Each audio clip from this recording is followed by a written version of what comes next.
And now for our story. Tonight in Miami Beach, a young woman entered the Vista Del Mar Hotel, walked quickly across the lobby. In the elevator, she asked for the 6th floor with the assured air of someone who was either expected or was a guest of the hotel. But as Kitt Calvert stepped out of the elevator, her attitude changed. She walked hesitantly toward a certain door, then slowly, noiselessly turned the knob. It was locked. Suddenly, a few doors down, a young couple, still in beach clothes, burst out of a room and, leaving the door ajar, dashed into a room down the hall. As they entered, the sounds within indicated that someone was having quite a party. As soon as the door closed behind them, Kitt entered the room they had just left. It took her only a moment to cross to the French windows and step out on the terrace, which ran the length of the building. She walked quickly along it, counting each set of French doors she passed, until she came to the one she wanted. The long windows were open. The room beyond was in darkness. A moment later, Kitt had stepped through into Paul Cromwell's suite. She stood there for a moment, then started to move cautiously. I can't see a blasted thing. Oh, darn. Now, what the devil was that? That was just the lamp table. Oh, I see. That was not a very attractive one anyway. Well, that's good. No harm done then. Except that I seem to have gotten into the wrong room by mistake. Whose room were you looking for, Mrs. Lee? I thought I recognized your voice. It's Max, isn't it? That's right. Well, for heaven's sake, turn on the light. Of course. That's better. Excuse me while I get my coat. I was just lying down waiting for Mr. Conwell. When do you expect him back? I really couldn't say. Probably not until quite late, Mrs. Lee. Well, then, we can keep each other company. And incidentally, Max, I'm not Mrs. Meade. I'm divorced now. Or don't you read the papers? Oh, yes. And I might say that I followed your affairs with quite a personal interest. You're like everyone else. You're curious. Yes, everybody's curious about me, Max. They wonder where I am, what's happened to me. You could tell them now, couldn't you? Well, Miss Conwell, Don't call me Miss Conwell. That's my father's name. I'm Karen Cummings here. I see. I've gotten rid of the name, but I can't get rid of all the rest, Max. All the things he's done. We should be looking for him, not me. But I can't get anyone to understand that, and it's so simple. You see it, don't you? Well, I don't know. All those things that were in the papers about the trial. Everything directed against me. They blamed me, Max. They couldn't see far enough. They couldn't see that it was all my father's doing. Oh, if only I could make someone understand. I think perhaps I do. Well, I'm not going to put up with it any longer. I'm not going to be treated like this. Can you imagine it? My having to live like this, all because of Mrs. Brotherton. Mrs. Brotherton? Oh, horrible woman. She owns the rooming house where I've been living. She's taken all my money. She's been blackmailing me. I should turn her over to the authorities. Yes, I think you should. But do you think I'd be that stupid? I would turn out just like everything else. I'd be the one who pays. They take me. You see, I can't get anyone to understand. Sometimes I think I must be ill. Perhaps you should see a doctor. I have such a wretched headache. Could I get something for you? No, nothing does any good. It's very cold in here. Close the window, will you? Very well. Is that better? Yes. Miss Cummings, don't you... Oh, good Lord, you don't have to call me that. So Paul's told you about my shooting him. He tells you everything, doesn't he, Max? Well, Miss Calvert, after all, I've been Mr. Conwell's service for a great many years. Yes, I've often wondered how you put up with it. Tell me, when did you get to Miami? I arrived this morning. I was on my vacation, but Mr. Conwell wired me, asked me to come down. Needed you to take care of him, Max. Yes, I think he does need you. In many ways, Paul is very stupid. Actually, I think you're a much more intelligent person than he is, Max. You have a good deal of influence over him. Not always, I'm afraid. Miss Calvert, is your car here? No, I haven't one anymore. Why? It's getting late. I was going to suggest that I drive you home. After all the trouble I went through to get in.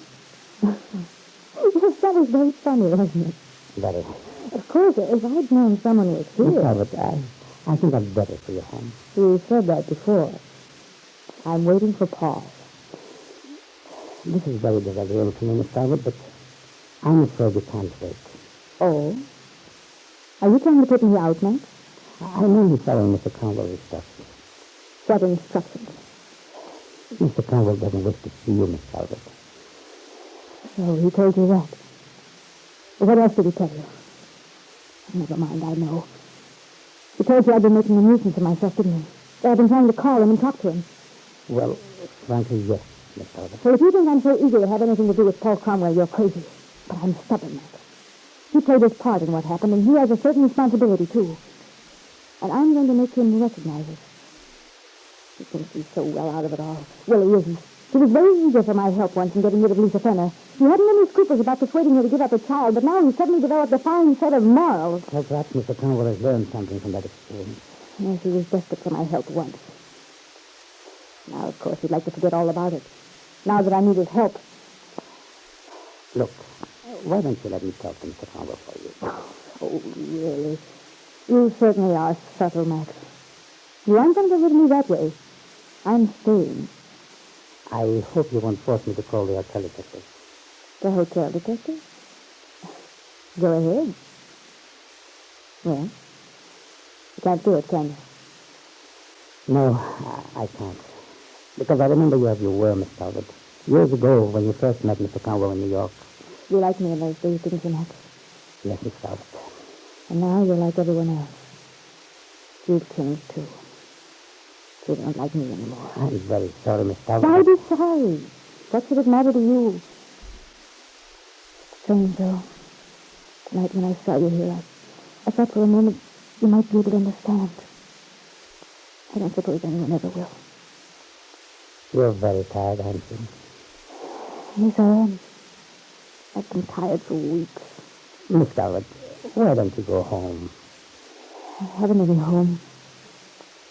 Why don't you give up, Max? I'm staying right here. I don't understand how a young woman like you, who had so much... So much what? I mean... Well, Max, I see we have a visitor. Hello, Paul. Max, I thought I told you I'm not to... sorry, Mr. Don't Conwell. blame him, Paul. He's done his best to get rid of me. How did you get in here? The balcony. Romantic, isn't it? That's hardly the word I'd use. Kitt, this is perfectly ridiculous. I don't want to see you. I don't want to have anything to do with you. I'm through. I don't know how you can go on making a fool of yourself. A fool of myself? Is that what you call it? Well, I've been making a fool of myself because I thought you were a friend. It's foolish to think that, isn't it, Paul? It's foolish to expect any loyalty at all, any understanding. Kitt, why don't you stop all this nonsense and get in touch with your father? My father? You want me to get in touch with my father? Oh, I should have known. You're with him, aren't you? You and Dad. Oh, come off it, Kitt. Get away from me. Get away from me. You're not my friend. I should have known. I thought maybe you were the one, but you're not. You're not my friend. Yes. I've been trying to find him, but I can't. Oh, I'm so alone. Everybody wanting to hurt me and laughing at me. There is someone, but I can't find him. Kitt. I can't find him. Now One she says friend I who think I would leave her home. What's the matter with her? Oh, I It can't sounds as if she's out of her head. After the conversation I just had with her, and then this, I think Miss Calvert is very ill. What am I to do with her, Max?